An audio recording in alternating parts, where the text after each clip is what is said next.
Hello. It is Saturday at 10:45 p.m. Everybody in the house is already asleep, and I just had my third or fourth cup of coffee for the day. And so I was thinking I could do a little late night sewing vlog and see how far I can get on a project I started before I crash out. I have my computer here.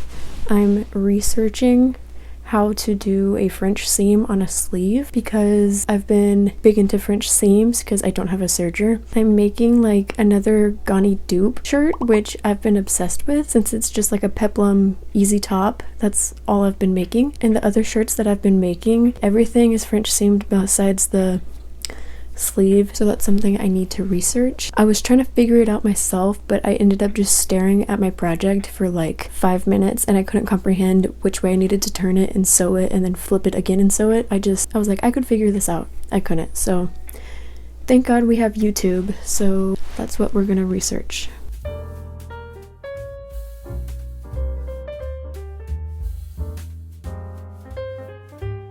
So this is my sleeve fabric. This is from a gorgeous 80s dress that I ended up cutting up because, I wanted to use the fabric, but I would never wear the dress again. But this is just gonna be like a hodgepodge little shirt. So I was thinking the white with the floral, it'd still be pretty 80s. And then for the gingham ruffle, or the GANNI ruffle at the bottom, I was going to do also this fabric. But the video that I watched, she already had this pre-sewn at the arm, or the side seam. I'm gonna have to French seam this sleeve really quick and then I can attach it. And yes, I have my bang roller in. Okay, perfect bangs. I'm using blue thread on my Shein. I never care that it matches, only if it's extremely visible, because I feel like changing it and rewinding a bobbin is too much work when really it's really not.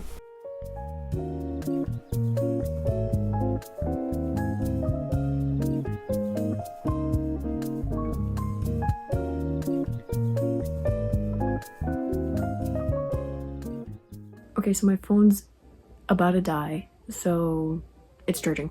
But I got the sleeves done, gathered stitch, and then seam at the armpit, but it is French seam, so no raw edges. Like in the tutorial I'm watching, she already had the side seam sewn, so I'm gonna French seam those really quick before I attach the sleeves. I think what she did is have it like you're gonna wear it, but attach the sleeve inside out and then sew it like that, and then when you flip it out you'll just stitch the inside again. So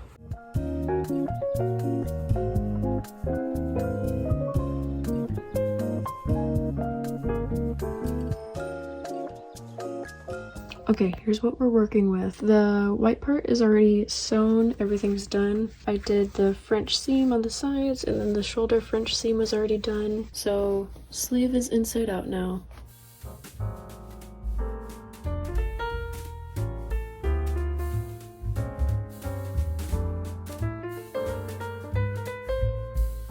I sewed it wrong sides out, so this is correct facing out, and then obviously that seam is there, but now I'm ironing like I should.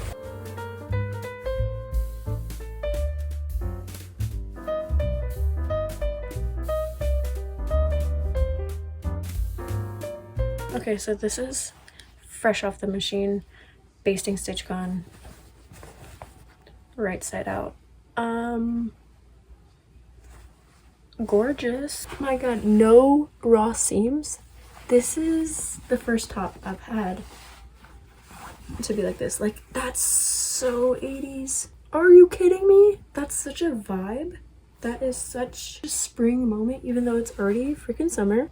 I think I'm gonna do the other sleeve tomorrow. It's midnight. That's still early for me, but I'm falling asleep dizzy over there. It's all the cups of coffee. My eye keeps twitching. That means I've had way too much caffeine today. So yeah, I'm gonna call it a night. I will see you tomorrow. Well, good morning, friends. Here we are again. I have my cup of coffee. It's June 1st, so happy Pride. I'm gonna attach the other sleeve, and then we will get working on some bias tape and some front ties for the shirt.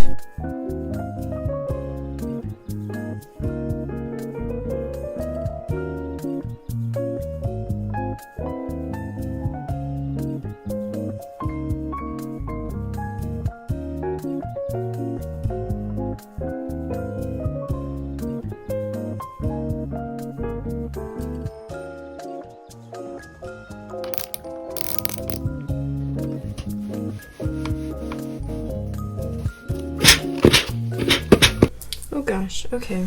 So for some reason, I inserted the sleeve wrong and I sewed it to completion and it's inside out.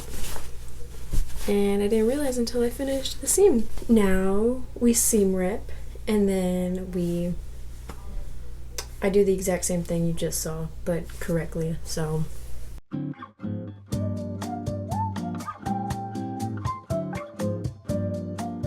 I don't mind seam ripping. It satisfies that urge to like pick something, you know? So, and now it's off. I'm gonna sew my bias first because I don't want to do this again, and I just want to come back to the sleeve with a fresh mindset.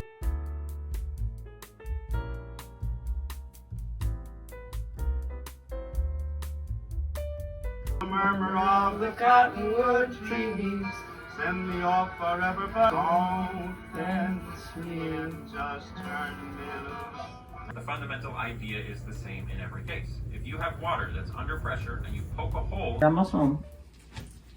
But so I was looking at equestrian brushes because Oh, he's as one equestrian. No equestrian. no, Here's my boy. but yes, and there's one with like rubber bristles, but Wubble? it's wubble, and it's not like a curry brush. It's not as stiff, and it said face washing brush for horses. And so I was like, well, everyone was like, it works on my short. Okay, so I got interrupted by my sister and I'm getting interrupted by another one coming over. But my sister came in my room, was watching like Red Dead videos for like 4 hours, and then we started cleaning my entire room. But I made some progress on this. I folded the base, or I sewed the basting stitch along the ruffle, but I haven't done anything with it. I sewed all 6 straps that are going to be for the ties, and then you saw me getting the bias tape a little folded and ironed, so I did that.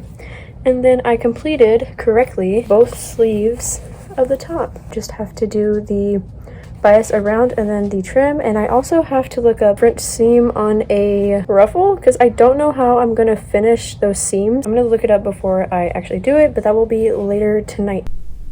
Do I look a little different? I just got a haircut and my curls are curling. It's so cute. Little sidetrack, but we're finishing the shirt no matter what. It's like 10 p.m. Not that bad. We're gonna do it. I found a tutorial to do a French seam ruffle, so I feel like I could get it done within the next 2 hours. That's plenty of time. You know what I realized I have to do? I'm on a roll. I have to seam rip this out, and then I have to attach the ruffles together because the way the shirt is laid out, it's just now all one big piece, so I can ruffle everything. The way I had it laid out in my head, I would have to attach the ruffle in each section. That's what I've done before, and then just like sandwich the shirt together. But the way I guess French seams have to be laid out, I have to do the ruffle as one big piece.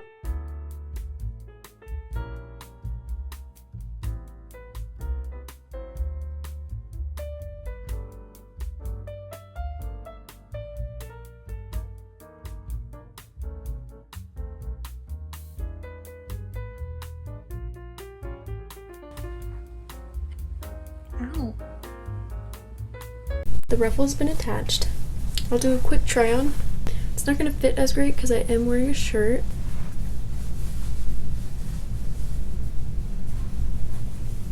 I think it's so cute, very vintage, and it'll tie in with the straps and the bias tape to the center, that way it's not so white and empty. I just finished sewing the bias for the mitered corner that I'm gonna do to where it can lay like with a sharp point on the shirt. So all I have to do is attach it and then attach the ties to like sandwich them.